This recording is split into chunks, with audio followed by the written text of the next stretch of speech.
bord du dialogue, il jaillira la lumière que M. Kabila n'a jamais gagné le pouvoir, que M. Kabila a usurpé, que M. Kabila dirige par eux. Il a organisé l'hold-up électoral. Ce monsieur doit être traduit en justice. Kabila doit être traduit en justice. Ce monsieur doit être traduit en justice. Au Congo, il se passe des choses bizarres. Au Congo, il y a quelqu'un qui gère ce pays-là sans être élu normalement. Au Congo, il y a une crise de légitimité. Au Congo, il y a une faiblesse énorme par rapport aux jeunes Congolais. Il y a une cristallisation de haine dans le cœur des gens, puisque Kabila, qui gère le pays, a triché à 2 reprises. L'UDPS, par son président, a fait une feuille de route. Cette feuille de route est faite dans l'esprit de l'accord cadre d'Addis Abeba. Cet accord cadre a été ratifié par la communauté internationale pour qu'effectivement qu'il y ait ces dialogues. Kabila est signataire de l'accord cadre. Et qui nous a fait comprendre que cet homme était plus grand que Mandela, tout simplement parce que dans son combat, il n'avait jamais fait appel aux armes. Congo France.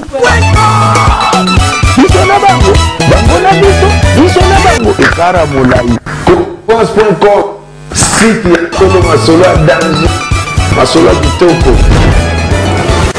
CongoFrance.com.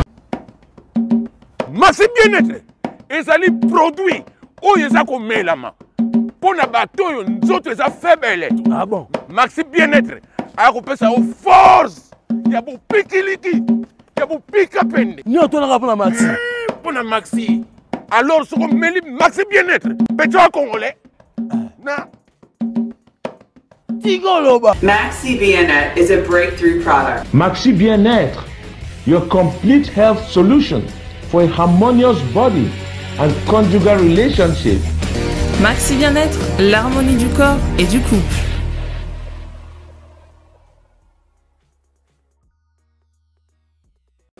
Monsieur Jean-Claude, vous êtes sur CongoFrance.com. Tout le monde est bien à la réunion. Oh, il y a monsieur Jean-Louis Chimalanga qui a présenté le livre Naé. Déjà, c'est pour que ça la hommage il y a monsieur Tshisekedi. Il y a déjà intervention ou bien point de vue déjà par rapport à la réunion OSANIN. Merci beaucoup, monsieur le journaliste Didi Pumba. Ça fait longtemps que je ne t'ai pas vu. Ça fait vraiment longtemps, j'espère. Là, on est là pour la présentation d'un livre, un livre qui fait hommage à un de vivant. Beaucoup ont fait des hommages aux morts. La légende est déjà morte. Là, je parle de Platon. Faudra-t-il être comme Gérard Philippe ou Louis Jouvet, qu'en même temps que les effets s'effacent, on les écrit? Donc j'admets avec Jean-Louis Tchimbalanga de l'action qu'il vient de faire hommage à un leader charismatique congolais qui a écrit toute une histoire. Sur qui, si on se met à écrire, on écrira des pages et des pages. Je vais dire, cet homme a fait une opposition différente des autres. Je vais dire une opposition à l'intérieur du pays. Il combat la dictature depuis l'époque de Mobutu jusqu'à aujourd'hui. Il était jeune, là, il a vieilli, il a 93 ans. Cet homme n'a jamais fait l'asile. Cet homme n'a jamais demandé l'asile quelque part. Il n'a jamais été en exil. Il est toujours à l'intérieur du pays. Nous connaissons les Gandhi, les grands hommes de ce monde qui ont qui ont été en exil. Nous connaissons aussi Nelson Mandela, qui autrefois a tâtonné, parce qu'à un moment donné, il n'était pas sûr que le combat sans armes pouvait arriver. Il a touché les armes. Mais nous avons vu qu'il a été honoré enfin. Son combat a été couronné.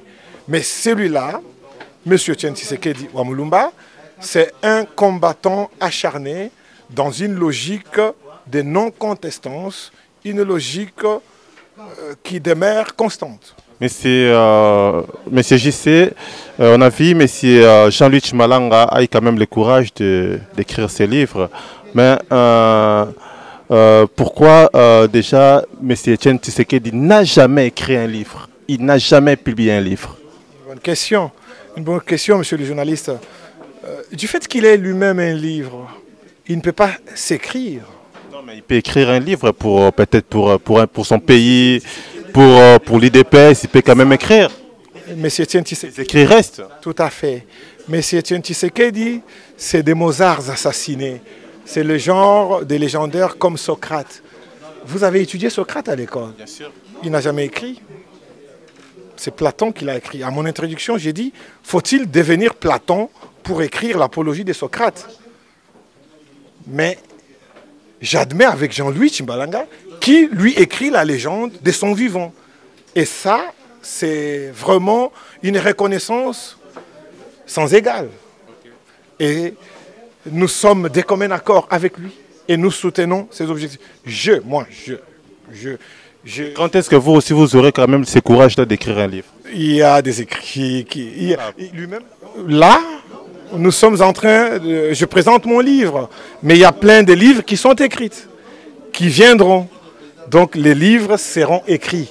Comme je vous dis, M. Etienne Tshisekedi, c'est une légende, c'est un livre lui-même, il ne peut pas s'écrire. Donc nous allons écrire, nous devons écrire et nous écrivons sur lui. Mais tout le monde, le mal congolais que je suis, ce que quand il y a un écrivain, il faut que tout le monde devienne écrivain. J'avais compris cette question que vous me posez aujourd'hui. Elle a été posée plusieurs fois par les Bokechu. Mais là, c'est de suivre les guides, ça. Tout à fait, tout à fait. Elle a été déjà posée. Et par rapport, lors de la présentation du livre d'Ngwanda, on a dit, mais pourquoi Etienne Tshisekedi n'écrit pas? Etienne Tshisekedi, lui-même, c'est un livre. Je vous ai reposé la question par rapport à Socrate. Il n'a pas écrit, mais il est Socrate. Donc la méthodik, toutes les méthodes que tu as étudiées, que tu connais toi-même, c'est Socrate. Okay. Mais qui les fait savoir, mais c'est Platon. Et donc Jean-Louis Chimalanga fait le rôle de Platon. Mais c'est juste, voilà. Mais c'est juste, déjà parlons de l'actualité. Aujourd'hui, on parle souvent des dialogues. Dialogue, ça fait plus de 8 mois ou plus. C'est toujours dialogue. Ouais. Quelle est la solution pour prendre les pouvoirs, vous, UDPS? Pour le moment, dans la feuille des routes, il y a plusieurs points. Ce n'est pas que lorsqu'on fait on va dialoguer, on prend le pouvoir, on donne à quelqu'un. Non. Vous êtes venu en retard. Monsieur Jean-Louis Chimalanga, dans l'exposé de ce soir, il a donné quelques exemples. Les États-Unis, les cas des États-Unis, les cas de la France, le pays des droits de l'homme où nous sommes, ici. Il a dit, lorsqu'il y a eu contestation lors des élections de George Bush Jr., lorsqu'il a été élu, pour rassurer la légitimité de son pouvoir, qu'il avait eu, bien sûr, en Texas, on a passé par compter manuellement les voix des votants, ce qui n'a pas eu lieu au Congo. Nous voyons, il a évoqué aussi les cas des élections qui se sont passées dans le cadre de parti qui est devenu républicain aujourd'hui, que lorsqu'il y a eu contestation entre François Copé et François Fillon, ils sont passés par ça. C'est des exemples qu'il a donnés. Okay. Vous n'étiez pas là. Mais pour les Congo, il y a un journaliste, un premier, c'était qui? Il était le ministre chargé des relations internationales belge qui dit, quelles que soient les contestations, quelles que soient les fraudes, mais ça ne change pas l'ordre d'arrivée. Et ça, nous voyons que pour les Congo, nous avons été lésés. Et que pour les Congo, la démocratie a été changée. Et nous disons au monde entier aujourd'hui que la démocratie devrait rester la même pour tous. Si elle l'est pour les Américains et qu'elle l'est pour les Français, mais pour les Congolais aussi. Et il y a un adage qui dit, le pouvoir, ça s'arrache, ça ne se donne pas. Qu'est-ce que vous vous dites? Ah oui, ça c'est un principe du monde. Le pouvoir s'arrache. Ça ne donne pas. Voilà, ça ne donne pas. Le pouvoir s'arracher ne veut pas sous-entendre ce que vous entendez par les armes, non. On peut arracher quelque chose par la parole, par la discussion. Vous voulez arracher des arguments solides qui tiennent la route, et c'est ça les droits. Vous voulez arracher? Nous allons arracher le pouvoir par les arguments solides, par la vérité. La vérité, déjà, nous parlons de la vérité des urnes, et nous allons arracher le pouvoir du main de quelqu'un qui n'est pas correct avec la parole, avec les idées. C'est un combat des idées. Qui n'est pas correct? C'est Joseph Kabila qui n'est pas correct? Ben, si vous ne les connaissez pas, moi je peux vous l'apprendre. Ouais, dites-nous. Prenez un temps dans toute une émission. Non, mais dites-nous. Non, parce qu'il y a les gens qui vous suivent là-bas. Qui n'est pas correct? Ce n'est pas légitime. Nous avons une crise de légitimité. Pas correct. Nous avons une crise de légitimité du pouvoir au Congo, ça vous le savez. Il n'a pas été légitimé par le peuple congolais. Il n'a pas été élu, c'est connu. Et il a fait l'hold-up électoral, et c'est connu. Et cette crise de légitimité, c'est ce qui nous entraîne au dialogue. Nous voulons baliser les élections 2016. Que ça soit correct, que ça soit connu, qu'après chaque élection, qu'il n'y ait pas de morts. Qu'après chaque élection, qu'il n'y ait pas tout ce qu'il y a. Et nous voulons que tout soit correct cette fois-ci. Voilà. Il y a quelques mois, il y a M. Félix qui est passé à la télé qui a dit qu'il n'y aura pas de dialogue. Et que tout le message de M. Joseph Kabila, c'est un message trop dangereux. Et aujourd'hui, vous insistez à dialoguer avec M. Joseph Kabila. Déjà, pourquoi il y a ces contradictions entre vous, entre M. Félix et vous de l'IDPS? Merci. Félix n'a jamais été en contradiction avec lui-même ou avec l'UDPS. Félix, il passe des messages qu'il n'y aura pas de dialogue, et vous vous dites non, on a vu M. Félix Tshisekedi en train de parler qu'il n'y aura pas de dialogue avec M. Joseph Kabila. Voilà. Vous avez posé une question, méritez-vous une réponse ou pas? Alors si vous méritez une réponse, vous me suivez, comme ça je vous réponds. Lorsque, dans cette vidéo dont vous parlez, M. Félix Tshisekedi parle du dialogue convoqué par Kabila, qui n'est pas dans les normes et dans les contextes du dialogue convoqué par M. Etienne Tshisekedi. Et c'est ce dialogue-là qu'il ne veut pas. C'est un dialogue qui ne va aboutir à rien. Ça va être comme des concertations, comme il l'a toujours fait dans sa pratique des choses. Alors les dialogues que M. Etienne Tshisekedi, que nous soutenons, que l'UDPS demande, c'est les dialogues compris dans les normes et dans les normes d'Addis Abeba. Voilà, donc on ne peut pas mélanger les choses. Si on mélange, on n'arrivera pas. Maintenant, c'est M. Etienne Tshisekedi qui convoque les dialogues. Non. Parce qu'on a eu votre compatriote, M. Tshimbalanga, qui vient de le confirmer. Il vous a dit quoi? Il nous a dit, M. Tshisekedi a convoqué maintenant les dialogues. Je vais vous dire une chose. M. Etienne Tshisekedi a proposé, par rapport aux accords d'Addis Abeba, les résolutions qui ont été données, il a dit, comme c'est un juriste, comme c'est un homme de droit, lui, il s'est toujours référé à la vérité, à la droiture. Comme je te disais tout à l'heure, qu'au choc des idées, jaillit la lumière. Toi, tu m'as dit, les pouvoirs s'arrachent. Mais moi, je t'ai dit, au choc des idées, jaillit la lumière. Alors, lors du dialogue, il jaillira la lumière que M. Kabila n'a jamais gagné les pouvoirs, que M. Kabila a usurpé, que M. Kabila dirige par eux. Il a organisé l'hold-up électoral. Ce monsieur doit être traduit en justice. Kabila doit être traduit en justice. Ce monsieur doit être traduit en justice. Parce qu'il a fait l'usurpation, il a fait l'hold-up électoral. Il dirige par défi, par les armes. Alors, les dialogues doivent être convoqués par l'ONU. Et eux-mêmes doivent être les médiateurs. Tu vois ce qui se passe entre Syrie et les rebelles? Ils sont où? Pour le moment, ils sont en Suisse, à Lausanne. Et ils sont en train de discuter avec la présence des médiateurs qui est l'ONU. Et c'est ce que M. Etienne Tshisekedi demande. Il ne demande pas trop, il demande que la vérité des urnes un jour soit établie. Voilà. Merci beaucoup, monsieur. Il est à la conquête Je voudrais vous parler moi aussi dans 2 lignes sur Etienne Tshisekedi. Merci beaucoup, M. JC. Déjà, il y a les gens ou nos fidèles internautes, internautes, nos téléspectateurs de Congo France. Déjà, vous ont écouté parler. Qu'est-ce que vous pouvez dire en deux mots? En 2 mots, j'ai dit tout simplement que nous avons l'icône vivant. Nous avons une légende vivante, en l'occurrence M. Etienne Tshisekedi. Que les yeux du monde entier soient braqués sur cet homme qui ne réclame rien d'autre qu'un état de droit dans son pays, où il y a un peuple vilipendé, un peuple martyrisé, un peuple tué, un peuple violé, depuis les enfants jusqu'aux femmes, un peuple voué à une destruction massive. Que cet homme, sa voix porte haute, qu'il soit écouté, que ce pays-là retrouve sa liberté, qui est un état de droit, qu'il est à la conquête et à la chasse pour depuis 33 ans bientôt. Merci, M. JC. C'est moi qui vous remercie, M. Didi Dipumba. Au revoir. Merci. L'hommage à une légende vivante qui est Etienne Tshisekedi. Déjà, nous sommes très contents de recevoir le président Mouyamba. C'est lui qui est le président de Rhône-Alpes, de l'IDPS. Bonjour, Monsieur le Président. Oui, bonjour Didi.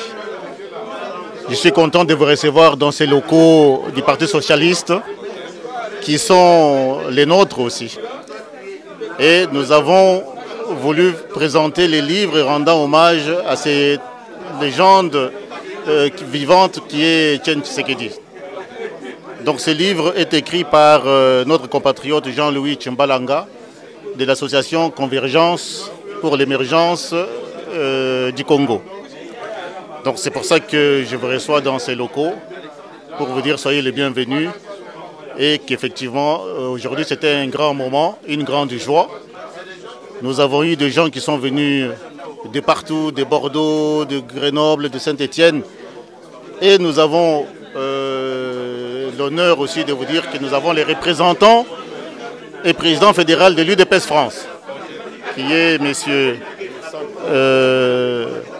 Alexandre Kiedi. Vous qui avez eu quand même l'occasion de lire ces livres, qu'est-ce qu'il y a dessus? Est-ce qu'il y a quelque chose qui peut aider le pays, la RDC? C'est un livre très émouvant parce qu'aujourd'hui, on constate qu'il y a beaucoup de gens qui ne connaissent pas qui est Etienne Tshisekedi. Qu'est-ce que ce monsieur a fait pour la République démocratique du Congo? Quels sont ses sacrifices? Pourquoi il est presque mis à la marge, que ce soit par la communauté internationale, que ce soit par d'autres personnes du pays? Et pourtant, il a donné sa vie. Hein, pour la République démocratique du Congo, pour l'instauration d'un état de droit. Nous estimons que ces livres peuvent réveiller la conscience de certains d'entre nous qui ont oublié, parce que beaucoup de jeunes d'aujourd'hui, ils ne connaissent pas l'UDPS, ils sont nés après l'UDPS, ils savent pas ce que M. Etienne Tshisekedi a fait de son vivant pour être aujourd'hui, à son âge, encore actif pour que le Congo se libère totalement et pour que l'instauration des droits soit établie. Moi, je demanderai à ce que les compatriotes congolais lisent ces livres-là. Hein? Nous sommes de l'UDPS, nous parlons tous les jours de quelqu'un qui est constant, qui s'est battu pour sa vie. Mais là, on a quelqu'un d'autre qui parle de notre président du parti, et le président Etienne Tshisekedi. Mais aujourd'hui, je recommande à ce que les gens puissent s'intéresser à ces messieurs. On a l'impression qu'on ne les connaît pas assez. Il y a certains qui se réclament un jour pour aller l'enterrer. Mais il ne faut pas qu'on oublie, on avait enterré Jésus. Mais Jésus est aujourd'hui encore beaucoup plus puissant dans le monde. La religion chrétienne est répandue partout. Il faut que les gens lisent ces livres pour connaître qui est Etienne Tshisekedi. Monsieur Mouyambou, nous aussi, on aura quand même le temps de lire ces livres. Mais concernant ce qui est actualité du Congo, on parle aujourd'hui du dialogue. Est-ce que vous nous confirmez que M. Etienne Tshisekedi ou l'IDPS va participer à ces dialogues? Mais vous savez, l'UDPS, par son président, a fait une feuille de route. Cette feuille de route est faite dans l'esprit de l'accord cadre d'Addis Abeba. Cet accord cadre a été ratifié par la communauté internationale pour qu'effectivement qu'il y ait ces dialogues. Kabila est signataire de l'accord cadre. L'UDPS, comme vous le savez, c'est un parti non violent. À travers ces dialogues, nous voulons que les choses se passent bien dans notre pays. Autrement, il y aura la dérive. Et puis, les dialogues, même certains pays qui sont en conflit, en ennemi, ils se retrouvent autour d'une même table pour pouvoir discuter. Et pourquoi pas nous, les Congolais, se retrouver et discuter qu'est-ce qu'on doit faire pour que, effectivement, le lendemain, que Kabila parte en paix, que les élections se fassent d'une manière apaisée, que les choses soient bien faites. C'est à travers les dialogues qu'on peut avoir ça. Mais Etienne Tshisekedi va être présent dans ce qui concerne les dialogues. Quand les dialogues s'inscrivent dans un bon cadre tel que nous le souhaitons, mais nous prenons les dialogues. Tshisekedi ne pourrait pas refuser les dialogues quand il est bien construit, quand il est bien fait. Parce que les dialogues, aujourd'hui, qui est préconisé par Etienne, par Kabila, peut-être il peut aller à la dérive. Donc il faut qu'il y ait des choses qui soient bien faites pour que les dialogues soient constructifs. Il est soutenu par l'Union européenne. Notre président? Non, le dialogue, il est soutenu par l'Union européenne. Mais en tout cas, s'il est soutenu par la communauté internationale, nous allons y aller et qu'effectivement, ce sont des choses qui doivent se faire. Ouais. Ouais. Nous serons un peu bilingues aussi. Sur congofrance.com, Monsieur Président Mouyamba a représenté IDPS Nakata Ronalp. Et le est important au Balabato sur Balandayo, déjà actualité, dialogue. Et puis sur sortie à livre, il y a Monsieur Jean-Louis Chimalanga qui a commis pour l'intérêt à Bana Congo. Oui. Mais effectivement, moi, ce que je peux demander au peuple congolais, c'est d'être serein. Hein. Nous devons instaurer la démocratie chez nous. Et l'instauration de cette démocratie, il faut que ça se passe dans un climat apaisé.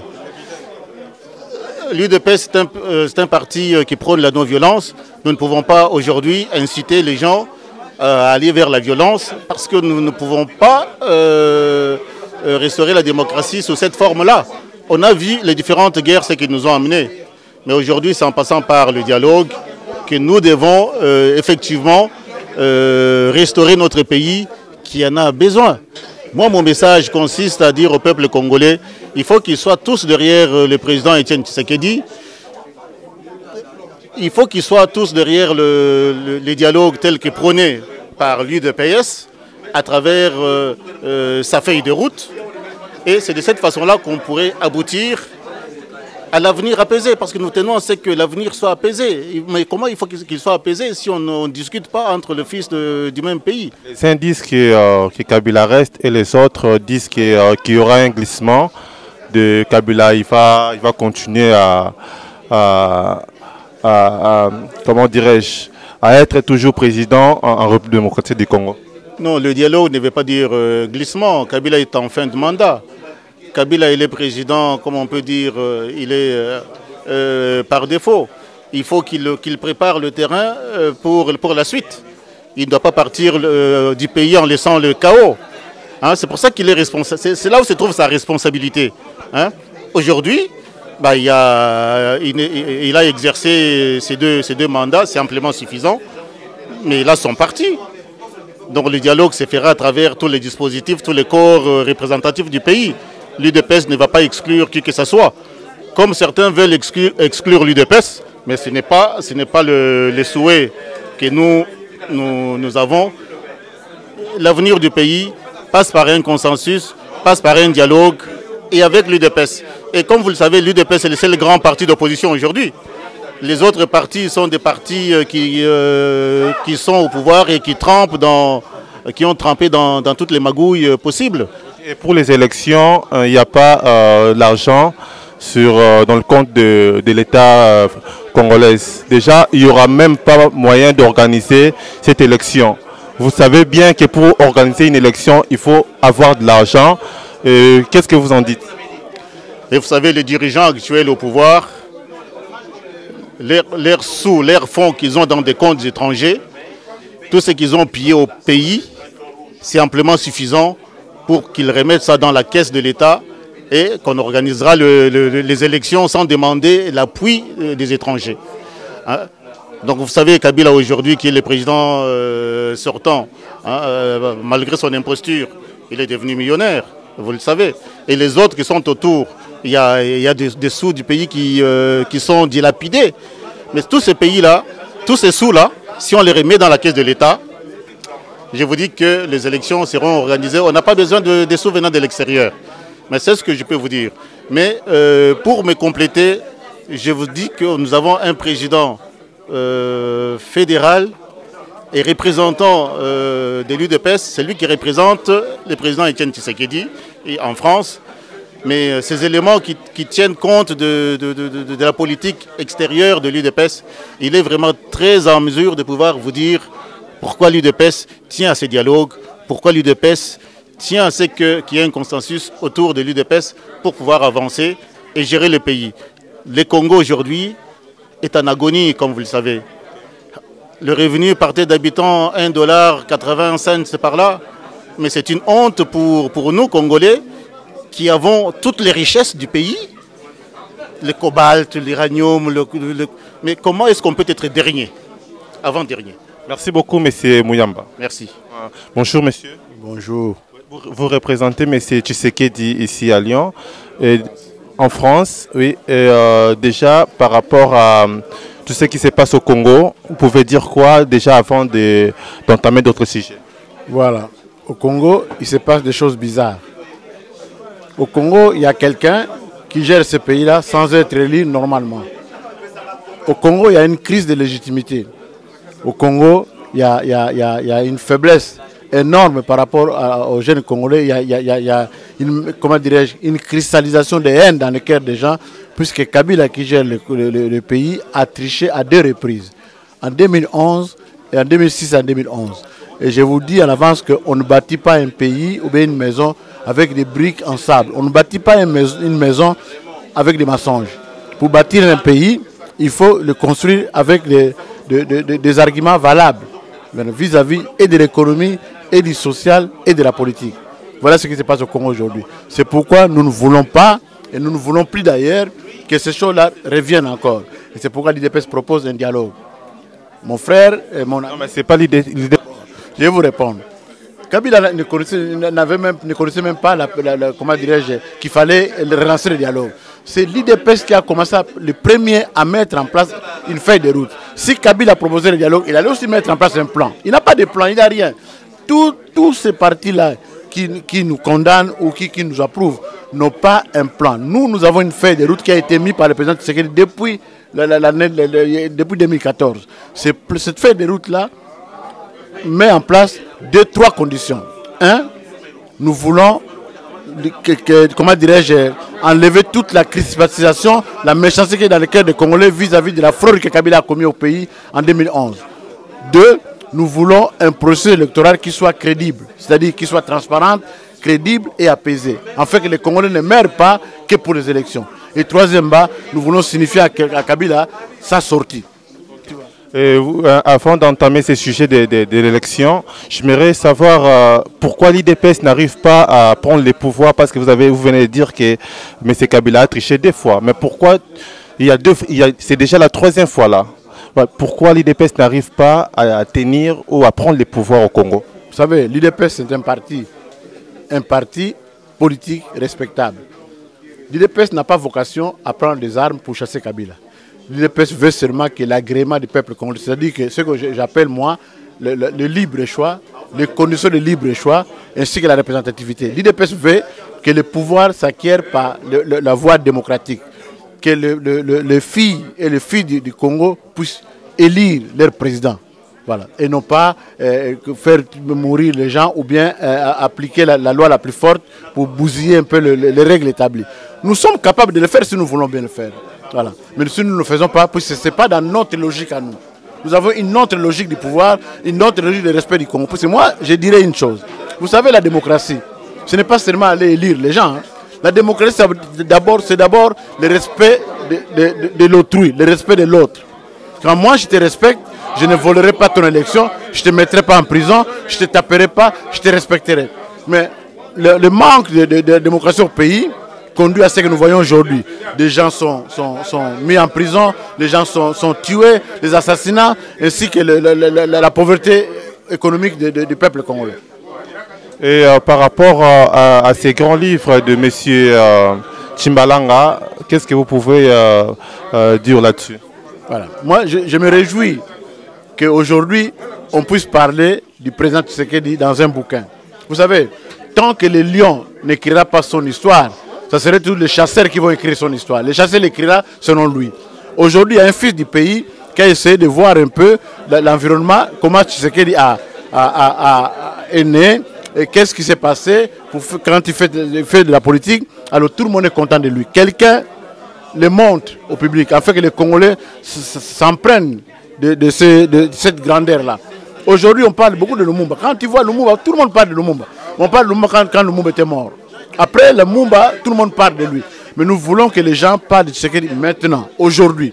Puisque je vous assure, pour avoir l'occasion de le voir souvent, de parler avec lui, c'est un grand monsieur. Okay. Aujourd'hui, il y a coalition des opposants politiques de la RDC, parce qu'on a vu les fronts citoyens. Il y a aussi des PES qui est dedans. Et la question c'était de savoir, est-ce que l'IDPS va postuler comme président, M. Tshisekedi va postuler comme président de la République démocratique du Congo à cette élection qui va venir bientôt? Je vous dirai une chose, hein, pour que vous soyez mettre au clair un peu cette pensée, l'IDPS dans les fronts congolais. La rencontre citoyenne. Parce qu'on a vu Etienne Tshisekedi aussi. Ce n'est pas du fait de venir. Toi, tu es venu si tu es dans l'IDPS. Si toi, tu vas dans un stade, dans un match de football, tu applaudis un peu Paris Saint-Germain. Si tu es joueur de Paris Saint-Germain, l'IDPS n'a pas émergé. Il a émergé comme un parti participant à ces forums-là. Mais l'IDPS n'est pas inscrit dans la logique de ces forums-là. Voilà. Puisqu'on nous a toujours accusé d'être un peu des absents décidés, des absents voulus. Puisqu'en politique, on dit toute absence, c'est suicidaire. Cette fois-ci, nous avons dit, nous n'allons plus subir. Nous allons toujours anticiper. Et nous sommes partis, Félix est parti, vous l'avez vu. Les gens ont pris des photos avec lui, cela ne signifie pas seulement que ces gens-là Félix est parti prenant de cette logique-là. Mais il est parti pour montrer que l'IDPS ne rejette personne, veut que tout le monde vienne. Moi, on me pose souvent cette question-là. Partout où j'y vais, ça c'est d'ailleurs la volonté du président. Je tends la main, venez. Puisque le Congo sera plus fort que lorsque les Congolais sont unis. Garde ça bien. C'est l'union qui fait la force. Mais la force ne fait jamais l'union. Okay. Merci beaucoup, monsieur. Bonjour, monsieur l'écrivain Jean-Louis Tshimbalanga. Oui, bonjour. Aujourd'hui, vous avez eu l'idée d'écrire un livre pour donc c'est hommage à monsieur Etienne Tshisekedi. Déjà, les gens veulent savoir qu'est-ce qu'il y a dessus dans ces livres. Qu'est-ce qu'il a quoi? Il y a quoi dans ces livres? Il y a son parcours de combattant, il y a le chemin de croix, et il y a des choses dont une grande partie des personnes ne connaissent pas. Et comme nous avons le devoir de pouvoir léguer aux générations futures les traces, c'est-à-dire les repères sur lesquels ils peuvent se pencher pour pouvoir défendre notre pays, il était important que nous puissions écrire sur cet personnage historique. Et nous avons été émus lorsque nous avons fait un voyage aux États-Unis, nous avons été reçus à l'ONU, qu'une dame puisse nous parler d'un personnage historique qui est le nôtre et qui nous a fait comprendre que cet homme était plus grand que Mandela, tout simplement parce que dans son combat, il n'avait jamais fait appel aux armes, alors que Mandela avait pris les armes.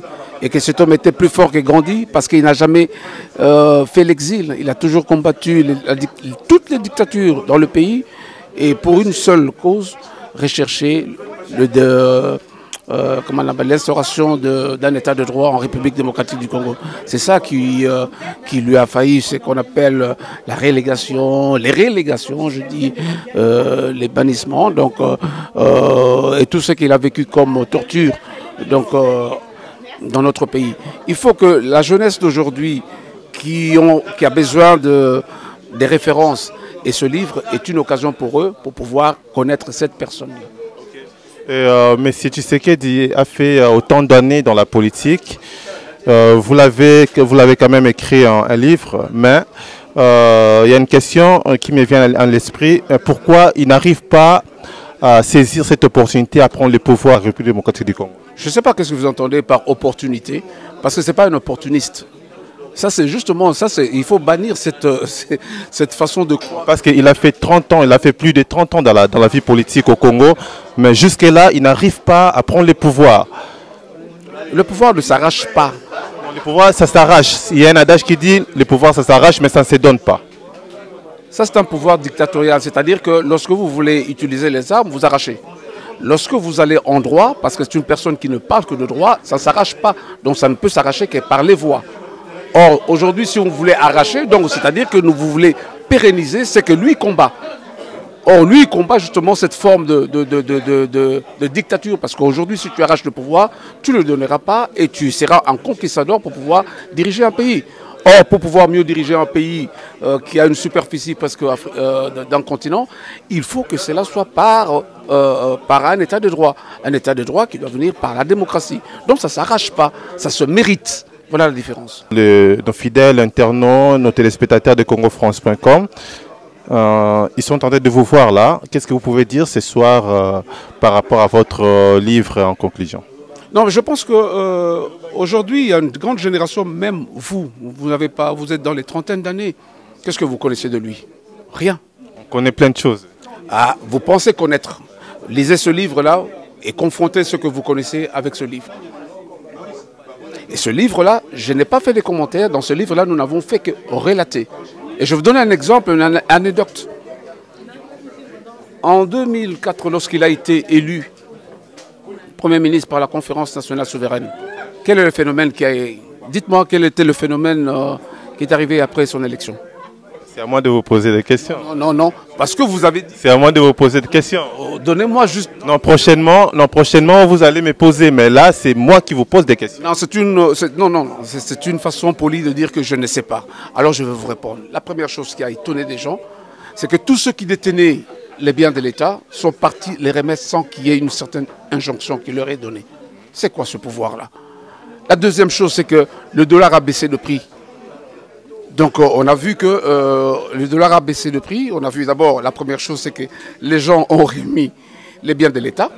La deuxième chose, c'est que le dollar a baissé, donc par rapport à la monnaie locale qui a pris la valeur. Et les denrées alimentaires a baissé de prix. C'est quoi ce phénomène? Si ce n'est pas la confiance. Or, 3 mois après, on bloque son gouvernement. 3 mois après, on bloque son gouvernement. J'ai écrit ça pour que vous puissiez le savoir, parce que vous ne le savez pas. Vous savez ce qu'on vous a dit, mais aujourd'hui, vous allez confronter ce qu'on vous a dit par rapport à ce qui a été exactement. Et vous allez essayer maintenant de comparer pour essayer de rechercher quelque chose de beaucoup mieux, afin de pouvoir maintenant léguer aux autres. Nous devons léguer, nous avons ce devoir de léguer, pas de croire qu'il n'y a que nous, il n'y a que nous. Non, nous devons s'aimer dans le temps et dans l'espace. Ça fait partie de ce livre. Espérons que nous, Congo France, on aura aussi le temps de lire ces livres. Mais justement, nous aimons beaucoup ce qu'on raconte, mais nous n'aimons pas lire. Ça, c'est le propre je ne dis pas des Congolais, mais du peuple noir. Lisez. Et si quelqu'un trouve que ce que j'ai écrit est faux, moi, je suis ouvert. Ils peuvent déjà les trouver où? Le livre, pour le moment, c'est la Convergence pour l'émergence du Congo qui a édité. Dans 3 mois, ça sera par une maison d'édition, dont l'Harmattan. Et à partir de l'Harmattan, on pourra diffuser. Mais pour le moment, celui qui veut commander va carrément dans notre... voilà. Pour pouvoir le commander, il faut aller dans le site de Convergence pour l'émergence du Congo. Et à partir de là, donc, on peut savoir comment commander assez facilement. C'est quoi le prix déjà? C'est le 25 €. 25 €, tout frais compris, hein, donc même le frais d'envoi. Que vous soyez partout en Asie, tout est compris dans ce prix. Merci beaucoup. Merci.